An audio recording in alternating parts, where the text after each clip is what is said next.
Suite de notre entretien exclusif avec le président de la transition malienne, M. Diokounda Traoré. Monsieur le Président, merci d'avoir accepté l'invitation d'Alcara. Merci.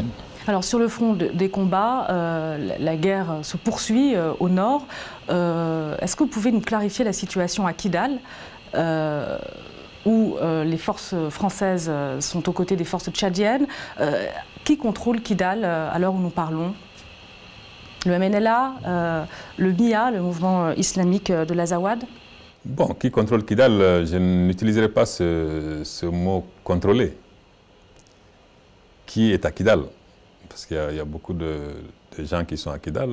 À Kidal, il y a certainement ce mouvement dissident d'Ansardine qui s'est intitulé MIA, Mouvement islamique de l'Azawad. Bon, il y a certainement quelques éléments du MNLA, des éléments qui sont arrivés de façon opportuniste, parce qu'effectivement, bon, nous n'étions pas encore arrivés à Kidal. Mais dire qu'ils contrôlent Kidal, je crois que c'est beaucoup dire.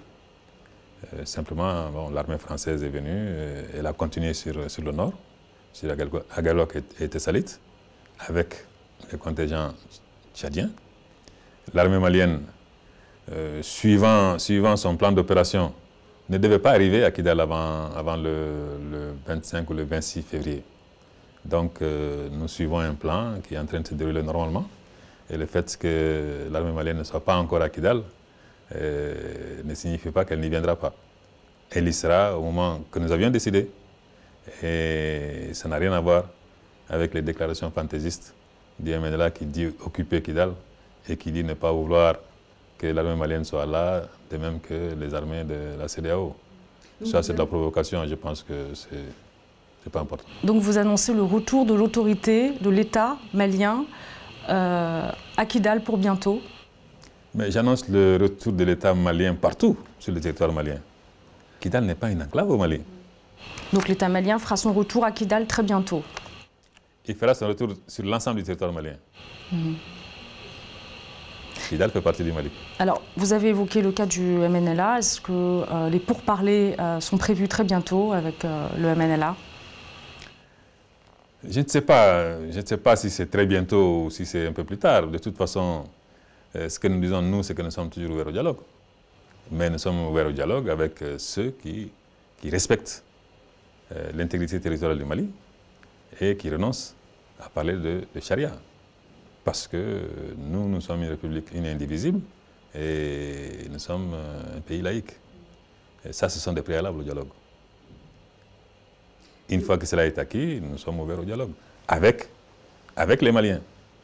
Il s'agit bien d'un dialogue intermalien. Il ne s'agit pas d'un dialogue entre le Mali et des étrangers. Or, il se trouve que la plupart des groupes armés qui ont opéré au nord sont des étrangers, en dehors du MNLA, qui lui est essentiellement constitué de Maliens.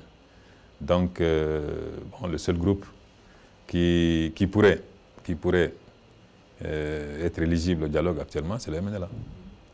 Mais encore faut-il qu'ils renoncent à leur prétention indépendantiste, à l'autonomie, et qu'ils s'asseyent autour d'une table avec nous, entre Maliens, que nous discutions de la situation qui prévaut, non seulement au nord, mais ailleurs dans le Mali, et que nous trouvions ensemble une solution.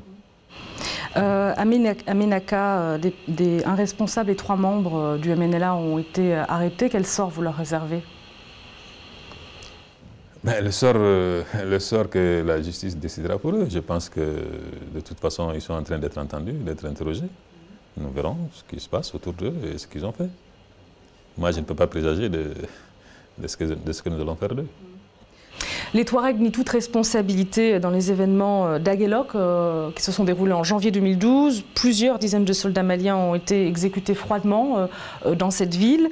Le MNLA demande la mise en place d'une commission d'enquête internationale destinée à établir les faits. Est-ce que vous allez répondre favorablement à cette demande?